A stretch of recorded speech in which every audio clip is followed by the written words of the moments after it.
Aussi incroyable que ça puisse paraître, je n'avais jusqu'à ce jour jamais pris l'avion. Et clairement, ça serait vous mentir si je vous disais que j'étais serein à l'idée de monter dans un bousin de quasi 80 tonnes et censé tenir tout seul dans les airs. Mais tout s'est évidemment bien passé, j'ai passé le trajet à regarder par le hublot comme un gosse, moitié fasciné et moitié caca culotte. Arrivé au sol, il était temps pour moi de partir à la découverte de Copenhague et ses alentours. Et bien évidemment, vous vous en doutiez, je vous emmène avec moi pour découvrir deux des plus vieux parcs d'attractions du monde, à savoir Bakken et Tivoli Gardens.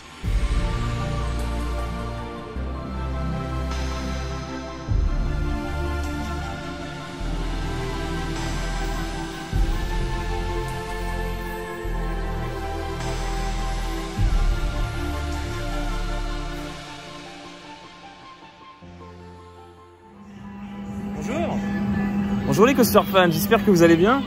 Aujourd'hui on se retrouve au Danemark. On est parti un petit peu loin pour pouvoir tester des parcs et des coasters qu'on ne trouve pas trop chez nous, avec une ambiance un petit peu différente. Et on commence ce petit périple avec un des plus vieux parcs, même considéré comme le plus vieux parc du monde aujourd'hui en activité. C'est Bakken, un parc situé au nord de Copenhague, avec une machine qui vient de passer, un peu rapide. Je sais pas si on l'a entendu. Tornado, une machine mythique qui est ouverte en 2009 et qui a été construite par le mythique constructeur Intamin. C'est un modèle qu'on trouve pas trop dans le reste du monde. Je crois qu'il y en a que deux en activité aujourd'hui. C'est des spinning coasters. Bref, on va aller voir ça de plus près. On aura aussi un coaster en bois qui a plus de 80 balais et ça c'est quand même quelque chose. Donc on va aller voir un peu ce que ça donne. C'est pas le parc le plus mythique, c'est pas non plus un Tivoli Garden, mais on va voir si c'est quand même un parc qui vaut le détour. Puis je vous ferai mon avis global à la fin de cette vidéo. Donc là, je vous emmène avec nous aujourd'hui à Bakken. C'est parti. Et donc bien évidemment on commence par Tornado qui sera mon 150e coaster ridé. Et ça c'est quand même pas mal, on dit pas non. Je sais pas du tout à quoi m'attendre, paraît-il. Paraît-il qu'il est assez vénère, que c'est un truc qui tabasse pas mal. Donc j'appréhende un poil. J'espère que je vais bien le supporter, mais il n'y a pas de raison. Ah, non mais le bruit que font les chaînes c'est un truc de fou, regardez. Ça s'est arrêté mais en fait on passe dans le trou là-dedans.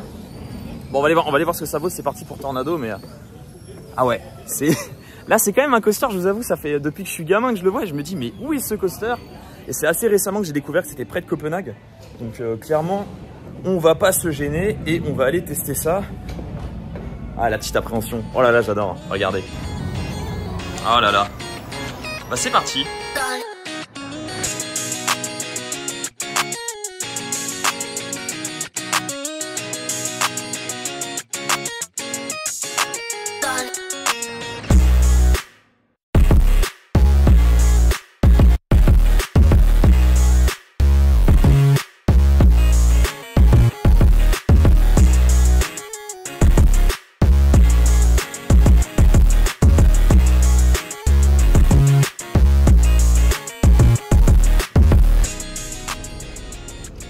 Très fun, hein, très violent, ça pousse pas mal. Alors vous avez effectivement un gros décrochage au début, juste après le lift qui est extrêmement rapide, où vraiment vous faites valdinguer sur le côté. Il faut bien se tenir parce que vraiment ça cisaille ici avec les fameux harnais guillotine de chez Intamin. Quelques passages un peu durs, surtout le dernier virage quand on arrive vers la fin. Mais sinon, mis à part ça, ça se fait très bien. Après j'étais tout seul pour le coup, je ne l'ai pas encore fait accompagner, donc on verra comment ça sera pour les prochains rides, mais ça spinait pas des masses, donc ça se fait très bien. Écoutez, c'est très sympa et très content d'avoir ce coaster comme 150e, voilà. Et on enchaîne tout de suite avec Mine Train Ulven. Avec ça d'abord. Ah waouh. Ah ouais, c'est le fun. Ouais. Donc, là, on enchaîne tout de suite avec Mine Train Ulven, qui est un coaster de chez Intamin, un family. Je n'ai aucune connaissance du layout, j'ai fait exprès de pas me spoil parce que c'est un des quelques trucs de ce parc que je ne connais pas du tout. Je sais juste voilà qu'il y a un petit coaster de chez Intamin qui apparemment est plutôt pas mal et qui est plutôt bien réputé. Je crois que sur Captain Coaster c'est celui qui a la meilleure note de Bakken. Donc ça se présente comme ça. Ça a l'air mignon. Ça a l'air très mignon. On va aller faire ça, on va voir ce que ça vaut. Ah ouais, par contre on peut remarquer la confiance qu'ont les Scandinaves en leurs visiteurs. Parce que regardez, il n'y a aucune barrière. Je peux passer là. Ouais d'accord mais c'est dingue. Oh, la musique est très forte hein, mais il n'y a pas de barrière.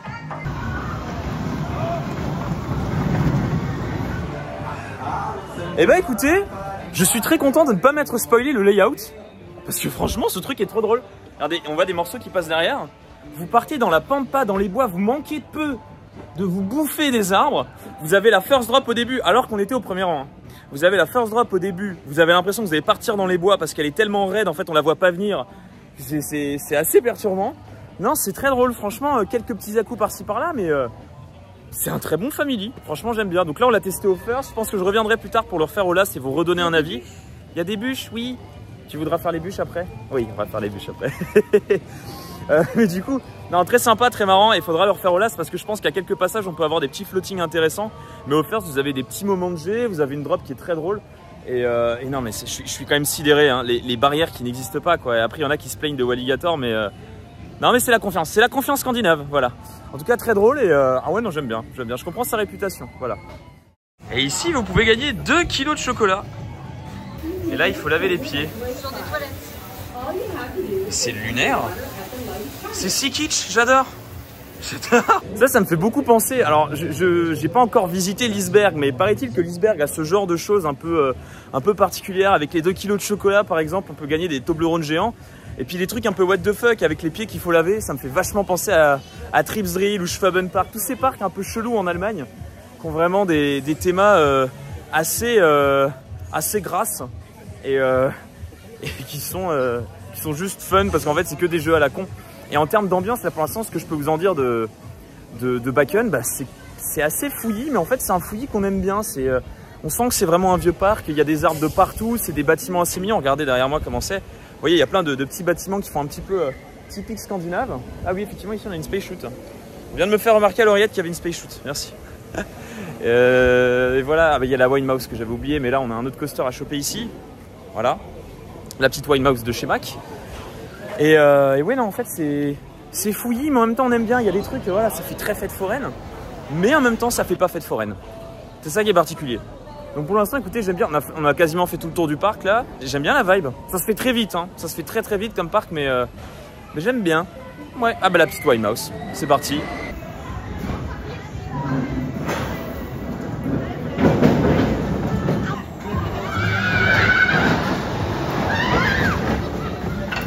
Alors, qu'est-ce que t'as pensé de ta première Wine Mouse? Pas cool. Pas cool. Ah. Bah, nous on s'habitue, hein. Ah mais la Space Shot est minuscule, hein. J'en profite pour vous filmer ici, parce que c'est aussi ça, Bakken. C'est des petites rues. Regardez, on a l'impression d'être dans une ville. Trop bien. Voilà. Il y en a qui trouveront ça de mauvais goût. Moi, je trouve que c'est vivant, c'est sympa. Voilà, il y a une petite rue où on passe là. Bon, un peu coupe-gorge, hein, mais c'est aussi ça, Bakken. Voilà. Puis vous vous retournez. De l'autre côté, vous voyez ça. Alors là, vous savez pas si c'est un château. Là, on a les petites loupiottes ici. Des arbres. Ah, puis vous savez que j'aime les arbres dans les parcs, voilà. Et puis de la Space Shot de petite taille. Le truc fait à peine 30 mètres. Ah, j'aime bien. Non, franchement, à Bakken, j'ai l'impression que tout est mignon. Vraiment, il y a tout qui est...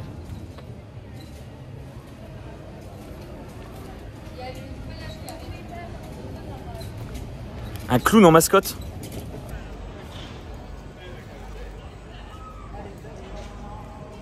Ah ouais, c'est parti, hein. Maintenant, il est temps de s'attaquer à Rutschebanen, qui est un vieux coaster. Alors, pas aussi vieux que celui de Tivoli, qu'on va tester dans quelques jours, qui lui a 110 balais. Mais celui-là, il a 80 ans passés. Je crois qu'il date des années 30, si je me trompe pas. Donc, le truc était là avant la Seconde Guerre mondiale.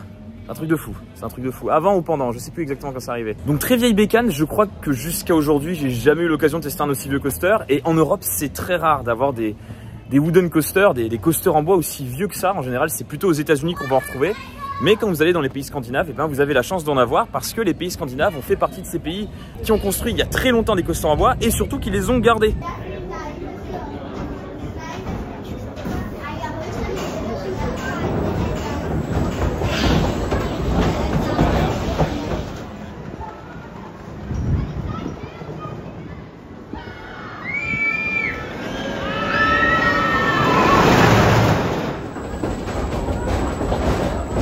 Alors vous voyez, je suis encore en gare.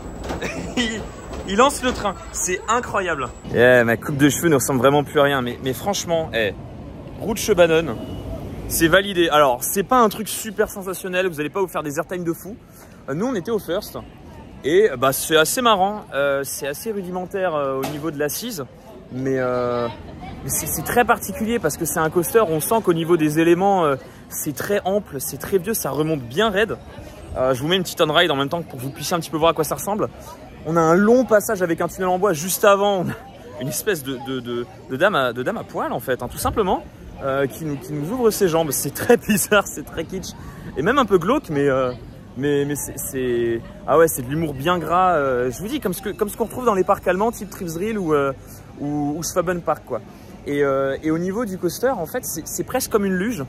J'ai pas exactement compris comment ça fonctionnait parce que je m'étais pas trop renseigné avant, mais si j'ai bien compris, en fait, on a un premier niveau de rails sur lesquels on glisse, donc où le train est posé, et ensuite on a un deuxième niveau qui sert à retenir sur les côtés. Donc c'est un petit peu comme un bobsleigh, mais pas vraiment parce qu'on n'est pas complètement, il n'y a pas un laisser-aller total, c'est-à-dire qu'on suit quand même un tracé bien délimité, quoi. Je sais pas si c'est très clair ce que je viens de dire, mais je pense que vous avez compris.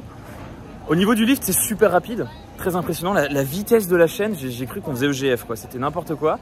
C'est vraiment un lift d'une rapidité folle pour ce type de coaster. Et voilà, ça vibre pas trop. Moi, je m'attendais à un coaster qui tabasse pour l'âge que ça a. Et en fait, non, je pense que c'est très bien entretenu. Je pense aussi que ça a été bien fait. Et en comparaison avec des coasters que j'ai fait récemment, que ce soit déjà les coasters de Gravity, donc Tonnerre de Zeus, ou même Timber à Walibi Rhône-Alpes, qui tabassent et qui sont avec des à-coups un peu méchants, là, ça n'a rien à voir. Là, c'est assez doux. Pour un vieux wooden comme ça, c'est assez doux, donc très sympa. Je sais pas si je le referai un peu plus tard. C'est pas non plus un coaster ultra sensationnel, mais c'est marrant. Franchement, très content d'avoir testé un coaster comme ça. Et surtout, hâte de découvrir celui de Tivoli dans 2 jours, qui lui, pour le coup, est beaucoup plus vieux, comme je vous l'ai dit tout à l'heure. Je pense que je vais retourner me faire un petit tornado. Là, j'ai vu qu'il y a un petit peu plus de monde dessus, donc peut-être que cette fois, j'arriverai à avoir un tour avec des gens dedans, parce que la personne avec qui je fais cette journée n'apprécie pas les coasters trop intenses. Donc Tornado, je vais le faire en solo aujourd'hui, mais sinon non, voilà, les autres coasters c'est très cool. Il me reste un petit crédit à faire dans le fond du parc. Bon, je le ferai un peu plus tard. C'est un petit coaster de chez Zierer, c'est du même style que la Ronde des Rondins à Frépertuis. Voilà, vous connaissez un peu le modèle si vous avez déjà fait pas mal de parcs, mais c'est pas un coaster de fou, et on le fait surtout pour avoir le crédit au coaster count. Voilà. Ah, je vous jure, qu'est-ce qu'on ferait pas pour la chasse au crédit, hein? C'est vraiment de la bouse. Il faut le faire. Quelle daube. Aïe aïe aïe.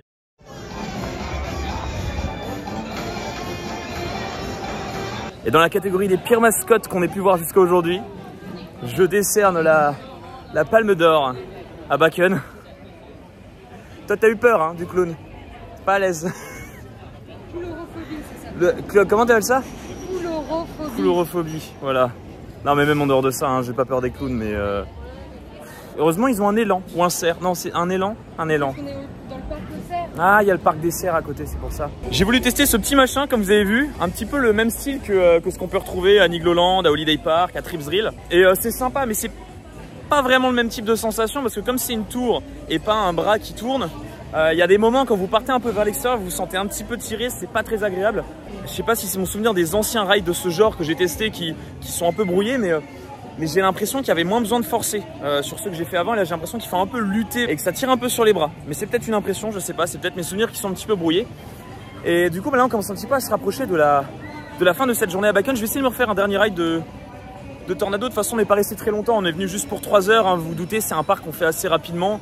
Le tour, vous le faites vraiment en 10 minutes top chrono pour marcher, et en termes d'attractions intéressantes, ouais, vous en avez, je dirais 5-6 qui valent le détour, qui sont cool à faire si vous passez, donc forcément ça se fait très vite, et on n'avait pas prévu de rester ici toute la journée.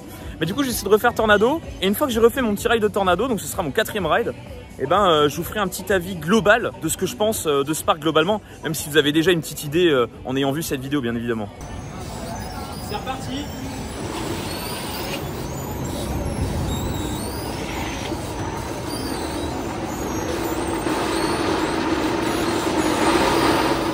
Je sors d'un 4e ride de Tornado. Je vais peut-être m'en faire un 5e, je me dis, parce que je suis quand même en forme aujourd'hui, donc je vois pas pourquoi je m'en priverais, hein, pour une fois. Il a beau mettre des taquets ce coaster, j'arrive à plutôt bien le tenir pour l'instant, donc je pense que je me referai peut-être un petit tour ou 2 avant de partir, donc 5 ou 6 rides, je sais pas. Mais je pense que je vais quand même vous faire ma conclusion maintenant sur Bakken et puis sur les différentes attractions, et puis du coup conclure cette vidéo. Je pense que là j'ai déjà un avis plutôt complet. Déjà au niveau des grosses attractions de Bakken, qu'est-ce qu'on a? On a Tornado, bien évidemment, hein. Enfin moi c'est ce qui a motivé ma visite de Bakken. C'est un coaster complètement lunaire, voilà. C'est un type de modèle qu'on ne retrouve nulle part ailleurs. Je crois qu'il y en a un en Chine ou au Japon, je sais plus trop. Mais c'est du gros n'importe quoi. Vous arrivez, vous avez vu hein, les vidéos que je vous montre, mais vous avez ce lift qui est super rapide, vous arrivez en haut, vous vous dites mais on va trop vite, c'est pas possible. Vous voyez qu'il y a un creux avec la drop, vous voyez que vous allez descendre. Et pourtant c'est pas très haut, hein. Ça doit être à peine 10 mètres, je pense 10-15 mètres gros max. Et vous voyez qu'on va descendre, mais vous vous dites c'est pas possible, avec la vitesse qu'on a, ça ne peut pas passer. Et ben en fait si ça passe, mais vous vous faites valdinguer et aspirer comme des merdes. C'est un truc de fou. Donc ça c'est complètement lunaire et ça vous met un taquet dans la tronche. Après vous avez tous ces petits passages en extérieur et puis derrière vous avez différents virages dans un bâtiment en tôle qui est à ciel ouvert. Enfin, c'est assez particulier. Bon ça c'est sympa et puis on a le dernier virage de fin, je trouve qu'il met un peu un taquet. C'est un petit peu dommage mais ça passe très vite donc on peut lui excuser ça, sachant que c'est un coaster qui date de 2009. Donc c'est pas trop mal. Donc vraiment incroyable d'avoir un coaster comme ça dans ce tout petit parc de la banlieue de Copenhague quoi. Ça c'est très cool. Ensuite, autre très bonne surprise du parc qu'on aura eu l'occasion de faire 2 fois, une fois au first, une fois au last, c'est Mine Train Juvelen, je crois que c'est ça le nom, j'ai complètement oublié, je suis désolé, que je ne connaissais pas du tout, j'avais jamais vu le layout et c'est très sympa. En fait vous avez cette première drop en fait qui est très bizarre parce qu'on voit qu'au début on part à gauche et en fait on drop à droite, donc c'est un petit effet de surprise même en étant en first. On a l'impression qu'on va se bouffer les arbres et en fait pas du tout, on rentre dans un tunnel. Et puis c'est bien long, en fait il se passe plein de petites choses, c'est du virage bien serré, un peu dans le style vous savez de ces vieux Schwarzkopf comme on retrouvait notamment à Nigloland avec le bobsleigh. Voilà, des virages bien serrés, ras du sol, c'est très sympa. Et pour l'avoir fait au first et au last, clairement le first c'est pas mal pour avoir des petits G+ bien sympas et le last c'est surtout pour la drop. La drop où vous décollez même pas en arrivant en haut, vous décollez déjà, c'est n'importe quoi. Donc ça c'est très drôle, ça reste du family mais c'est super fun. Ensuite, Rutschebanen, très cool au first, enfin très surprenant parce que je m'attendais à un coaster vraiment naze et en fait c'est amusant et c'est pas trop vibrant. Par contre je l'ai refait au last, c'est un autre délire, hein. Ça fait vraiment vieux coaster old school donc ça c'est super cool avec ces vieux tunnels en bois où on passe, enfin, c'est vraiment drôle. Mais ouais au last je recommande pas forcément. Si vous avez le choix faites plutôt le first. Et autre point positif de ce parc et c'est ça qu'il fallait souligner, c'est que vous aurez le choix. En fait, vous aurez le choix de vos places parce que vous avez quasiment pas à attendre. Il n'y a pas grand monde. En fait, il y a des gens, mais les gens viennent pour déjà rentrer dans le parc et juste se balader parce que c'est gratuit de se balader à Bakken, contrairement à Tivoli où il faut payer l'entrée. Et puis, en fait, c'est plutôt abordable. C'est-à-dire que vous pouvez payer le ride à l'unité. Donc, il y a des gens qui habitent pas trop loin qui vont juste venir pour boire une bière, manger une frite et puis faire un ride. Donc, en fait, les coasters sont pas trop blindés. Et un tornado, je rentre dans la file, j'embarque immédiatement quoi. Petit coup d'eau frais. C'est bien, t'es allé aux toilettes, t'es contente? Oui, super. Donc voilà, donc ce sera pas blindé, quoi que vous fassiez, vous pourrez choisir vos places. Donc voilà, c'est ça qui est très cool aussi, c'est que c'est un parc agréable, vous pourrez même juste venir vous balader, vous n'êtes pas obligé de tout faire. Moi j'ai pris perso le pass illimité, donc j'ai pu tester les attractions qui m'intéressaient. Et il y a un parc à Biche pas loin. On marche et c'est très joli et il y a un château au milieu, c'est super sympa. C'est vrai, voilà. Donc si vous voulez, il y a un parc à Biche pas loin et puis vous pouvez vous balader un petit peu tout autour. Mais voilà, nous on est venu pour 3 heures et franchement, vous avez le temps de faire plein de choses. Vous pouvez tester des trucs même que vous ne retrouvez pas forcément ailleurs. Donc non, franchement, ça vaut le détour. Je pense que c'est loin d'être le meilleur parc du Danemark, mais pour débuter un voyage au Danemark, c'est vraiment pas mal. Voilà, en tout cas, j'espère que cette vidéo vous aura plu. C'était un petit peu plus court que d'habitude, je vous ai pas fait une vidéo super longue, là j'étais pas avec Franck. Je vous ai surtout montré ce que moi j'ai pu découvrir et tester à Bakken, donc c'est un petit peu plus sérieux, on est dans du plus conventionnel, ça part un petit peu moins dans tous les sens. Mais bon, j'espère que ça vous a quand même plu et que ça vous a peut-être donné envie de venir au Danemark et même de visiter Bakken. Si tel est le cas, n'hésitez pas à laisser un pouce bleu juste en dessous, ça permet bien évidemment de mettre en avant cette vidéo et de soutenir la chaîne. N'hésitez pas à vous abonner pour pouvoir voir les prochaines vidéos qui sortiront sur la chaîne YouTube et notamment avec la vidéo à Tivoli Garden. Nous on y va dans 2 jours, c'est dans 2 jours 2 jours, yes, la madame me dit yes. Donc dans 2 jours on va à Tivoli. Et puis je vous ferai pareil une petite vidéo, je pense qu'il sera pas trop longue, un peu dans le même style que celle que vous avez aujourd'hui, pour pouvoir découvrir un autre très vieux parc du Danemark et qui lui est quand même beaucoup plus réputé. Donc on verra ce que ça vaut. Je veux voir si avant la fin de la vidéo il y a Tornado qui passe. Il va pas passer, non. Bon, en tout cas sur ce, je vous laisse. Il va passer? Il va passer? Ah, c'est long hein. Il va passer. Ah c'est beau. Ah c'est magnifique. Sur ce, je vous dis à plus les coaster fans.